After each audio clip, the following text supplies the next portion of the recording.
தன்னார்வலர்கள், அதாவது சோசியல் ஒர்க்ல கிட்டத்தட்ட அவங்களுடைய வாழ்நாள் ஃபுல்லாவே யூஸ் பண்ணிட்டு அவங்க இந்த உலகத்துக்கு தெரியாம மறைஞ்சிருப்பாங்க. அவங்கள கொண்டு வர வெளிக்கொண்டு வந்து அவங்களுக்கு பெரிய மரியாதை கொடுக்கறதும். அப்புறம் இன்னும் பாத்தீங்கன்னா வாலண்டியர்ஸ், எந்த வேலைகளுக்குள்ளயும் தன்னார்வலர்களாலே வாலண்டியர்ஸா இருந்துதான் வரக்கூடியவங்க. இருந்தாலும் சோசியல் ஒர்க் நிறைய பண்ணனவங்களும் பண்ணிட்டு இருக்கிறவங்களும் பண்ண ஆர்வமா இருக்கிறவங்களுக்கும் கண்டிப்பா இவங்க ஒரு ஆனர் பண்ண போறாங்க. இதுல வந்துட்டு இவங்க வந்து இத புக்கா ஒரு டைட்டட் புக்கா போட போறாங்க. இந்த புக்கு பாத்தீங்கன்னா கடந்த நம்ம இனி வர நாட்கள்ல நம்மளோட 3 தலைமுறையானாலும் அந்த நம்ம பேர மக்கள் கூடிய அந்த புக்ல நம்மளை பார்த்து சந்தோஷப்படுவாங்க. இதுக்காக இவ்வளவு பெரிய விஷயங்கள் நடத்துறாங்க. கிட்டத்தட்ட ஒரு 500 பேர் கண்டக்ட் பண்ற இந்த ப்ரோக்ராமுக்கு மதிய சாப்பாடு அந்த குழந்தைங்களுக்கு அந்த ஸ்டூடெண்ட்ஸ்க்கு கொடுக்கணும்ன்றது எல்லாருடைய ஆசையா இருக்கிறனால இவங்க என்ன சொல்றாங்கன்னா, இப்ப நம்ம வந்துட்டு ஏன் இதுக்கு ஒரு சின்ன ஒரு அன்பளிப்பு வாங்க கூடாதுன்றத மாதிரி பேசுறோம். இவங்க சொன்ன அமௌண்ட் வந்து 2000 ரூபாய். ஆனா நம்மளால என்ன முடியல, ஏன்னா அத்தனை அமௌண்ட் கொடுக்கறவங்களும் இருக்கிறாங்க, அதை விட தாண்டி கொடுக்கறவங்களும் இருக்காங்க. இப்போ அதை விடையும் குறைவா இப்ப நான் கொடுக்குறேன்னா ஒரு 500 ரூபாய்க்குள்ள வந்து கொடுக்கலாம். இது வந்து நாங்க மகளிர்னால முடிவெடுத்தோம்.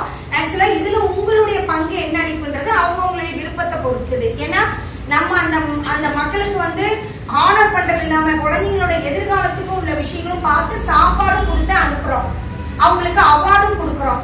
அது மதிப்பு மிக்க ஒரு ஷீல்டுங்கிறது சாதாரண விஷயம். மேடை ஏறி அதை வாங்கும் போதே அது எப்படி இருக்குன்னா 1000 வால்ட் பல்பை நம்மளை தாக்கின மாதிரி ஒரு ஃபீலிங் வரும். சந்தோஷத்தோட எல்லைக்கே போவோம். இவ்வளவு நாள் நம்ம செஞ்ச ஒரு சில வேலைகள் வந்து நம்ம வந்து வெளி உலகத்துக்கு காட்டாம இருந்ததுக்கு ஒரு அங்கீகாரம் கொடுக்க போறாங்க.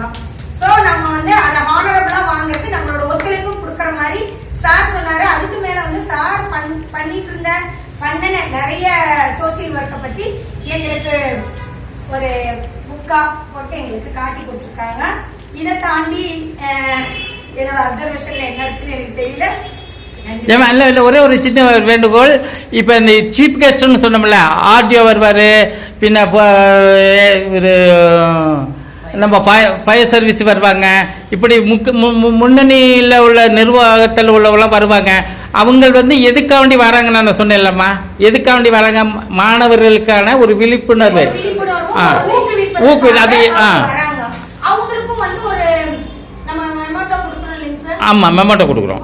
அவங்களுக்கும் நம்ம பண்ற இத்தனை வேலைகளும் இருக்கும்போது கிட்டத்தட்ட அதோட வர்த்து என்னங்கிறது நீங்க புரிஞ்சுட்டு மாணவர்களையும் கொண்டு வர பாருங்க. இங்க நடக்கிற நிகழ்ச்சிகளை வந்து இத பத்தி தெரியாத கிராம சைடு வரைக்கும் நம்ம +1 +2 மாணவர்கள் தெரியாம இருப்பாங்க. அவங்களுக்கும் இந்த விஷயத்தை எடுத்து வைக்கிறதுலயும் நம்ம பங்கு அதிகமா இருக்கணும்ன்றதுதான் இந்த மீட்டிங்கோட. போதைப் பொருள் வந்து அதை தடுக்கணும், அந்த போதைப் பொருள் வந்து அவேர்னஸ் கொடுக்கணும். ஸ்கூல்லயே ஆகட்டும், இப்பெல்லாம் பாத்தீங்கன்னா 5ஆம் கிளாஸ்லயே வந்துட்டு எனக்கு தெரிஞ்சு சொல்ல வேண்டாம் ஸ்கூல் எல்லாம் என்னன்னு, இந்த கம் இருக்கு இல்லைங்களா, அது என்ன குயிக் பேஸ்டா, அதை கூடி ஒரு பிளாஸ்டிக்ல போட்டுட்டு தேய்ச்சிட்டு கப்புன்னு அந்த மாணவர்கள் யூஸ் பண்ணி அதுல ஒரு இது அவங்களுக்கு போதை வருதுன்னு சொல்றாங்க. அதை நாங்க கைகளவுமா கூடி ஒரு ஸ்கூல்ல பிடிச்சோம். அந்த மாதிரி 5ஆம் கிளாஸ் மாணவர்கள் கூட இந்த போதைப் பொருளை பத்தி தெரியுதுன்னா நம்ம எவ்வளவு தூரம் வளர்ந்துருக்கோம். இப்ப நம்ம குழந்தைங்கலாம் எந்த இடத்துல அதை இருந்து எப்படி ஃபேஸ் பண்றாங்க. இது வந்து நம்ம குழந்தைங்களை நம்மளா வந்து குற்றமா குறையோ சொல்றதில்ல, தவறான வழிகளுக்குள்ள போயிடக்கூடாதுன்னு நம்ம தடுக்கிறதுக்கான முயற்சிகளும் அந்த இடத்துல அவங்களுக்கு ஒரு விழிப்புணர்வா எடுத்து சொல்றோம். ஃப்ரெண்ட்ஸுங்களோட இருக்கும்போது என் ஃப்ரெண்ட் இப்ப நாங்க 10 பேர் இருக்கோம், 4 பேர் செய்யும் போது எனக்கும் என்னதான் அதுல இருக்கும் அப்படின்னு ஒரு தூண்டுதலுக்கு உள்ளாகிறோம்.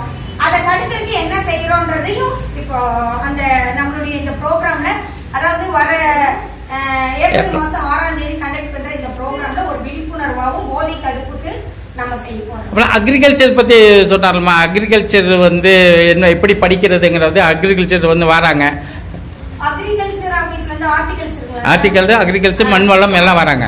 அவங்க வந்துட்டு நமக்கு இப்ப வந்து வேளாண்மை துறையில பாத்தீங்கன்னா தமிழ்நாடு கவர்மெண்ட் வந்து நிறைய சலுகைகள் கொடுத்துருக்கு. மக்களுக்கு வந்து அவேர்னஸ் போகவே இல்லை. ஆக்சுவலா எல்லாரும் வேற கேட்டகரியில ஹையர் ஸ்டடீஸ நோட் பண்ணிட்டு இருக்காங்க. விவசாய துறையில நமக்கு எவ்வளவு நேத்து முந்தா நாள் கூடி நாங்க ஒரு கோயம்புத்தூர்ல ஒரு மீட்டிங் அட்டென்ட் பண்ணிட்டு தான் வந்த வெள்ளிக்கிழமை. கிட்டத்தட்ட பாத்தீங்கன்னா எஸ்டி பீப்புள்ஸ் பனியாஸ் அவங்க மட்டும் 35 பேர் வந்திருந்தாங்க. என்ன அழகா பேசுறாங்க தெரியுங்க.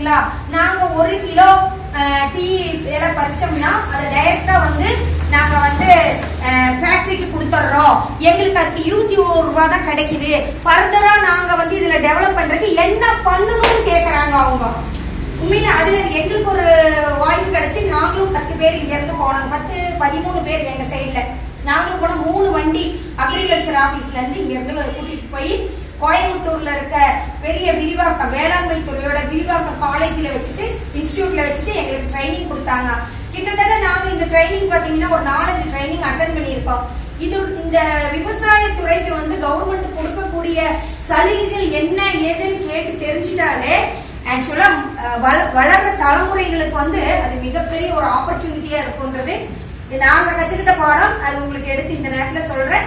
இதை பத்தியும் ஒரு அவேர்னஸ் வந்து நம்மளுடைய ப்ரோக்ராம்ல நடக்குங்கிறதையும் பதிவு பண்ணிக்கிறேன்.